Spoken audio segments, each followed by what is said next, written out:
Pinagpalang ang sinasaad sa Matthew chapter 5 verse 4. Blessed are they that mourn, for they shall be comforted. Ang ibig sabihin nito, blessed are those who mourn, for they will be comforted. This means that even when you're sad or grieving, God promises to bring you comfort and peace. Alam niyo po, kapag ikaw ay merong Panginoon na nag-aahari sa iyong buhay, ito mang kalagayan mo ay malungkot, nagwo-worry ka, may pag-aalinlangan, o mga bagay na iyong mga kinakatakutan na nagsasanhi o para ikaw ay malungkot.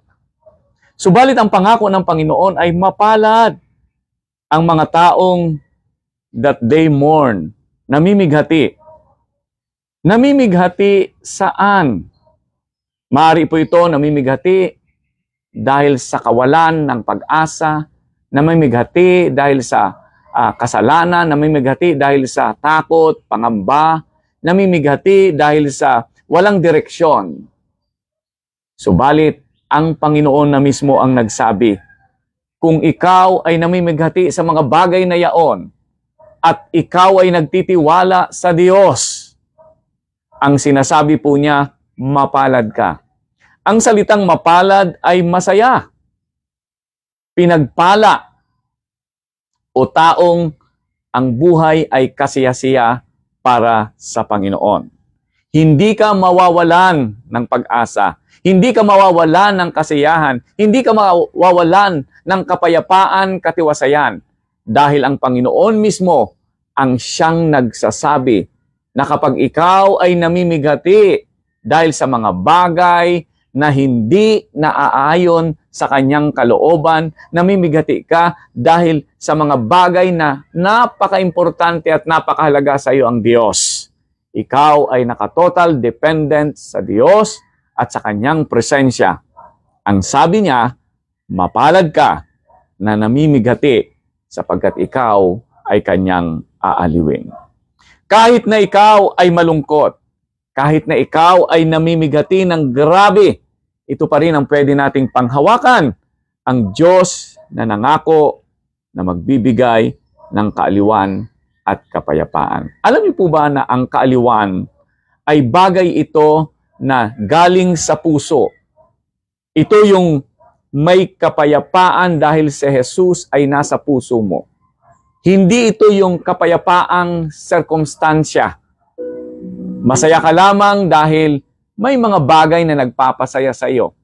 Maari ikaw ay na-promote sa trabaho, maari ikaw ay nasagot ang iyong panalangin, maari ikaw ay sinagot ng iyong liniligawan, o dili kaya nakuha mo na yung gusto mo sa mga bagay na nagpapasaya because of the circumstances. Hindi po yun ang tinutukoy dito, kundi ito po yung inner joy, inner peace, dahil meron kang Jesus na sa kabila ng kalumbayang kalungkutan, sa kabila ng kahikahusan sa buhay, o pangamba at pananakot, o walang katiyakan sa buhay na ito, ikaw ay masaya sapagkat there is an inner joy that you know that God knows that you trust Him totally.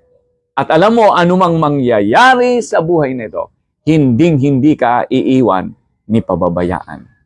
Mga kaibigan, kapatid, kapwa ko mananampalataya, ang Diyos na nagsabi, I will never leave you nor forsake you. I will never abandon you. I will never leave you alone.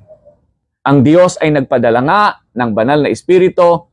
Si Jesucristo ay nagsugo ng banal na Espiritu upang tayo ay aliwin. Ito po ang ibig sabihin ng talatang ito, na ang sinumang namimighati, ang pagmimighating ito ay pamimighati sa kasalanan, pamimighati sa kalagayan niya sa mundong ito, then and only then, kapag siya po ay magtitiwala ng lubos sa Panginoon. Sabi nga po, mapalad, blessed. Bakit mapalad? Sapagkat siya ay aaliwin. Ang aliw ng Panginoon, yan ang katugunan sa kanyang pangako. Hindi lamang ikaw ay aaliwin, kundi pagpapatnubayan ka pa at pagkakalooban ka pa ng kapayapaan. Sa oras na ito, sa araw na ito, kumusta po kayo? Kayo po ba ay naguguluminahan? Naguguluhan? May mga pangamba? At kayo po ba ay nag-aalinlangan at nagkakaroon ng takot? Mamighati ka laban sa kasalanan at sa mga bagay na hindi kaya-ayas sa Panginoon. Manatili kang umasa sa Kanya, sapagkat siya mismo ang nagsabi na mapalad ang taong namimigati, sapagkat siya ay aaliwin.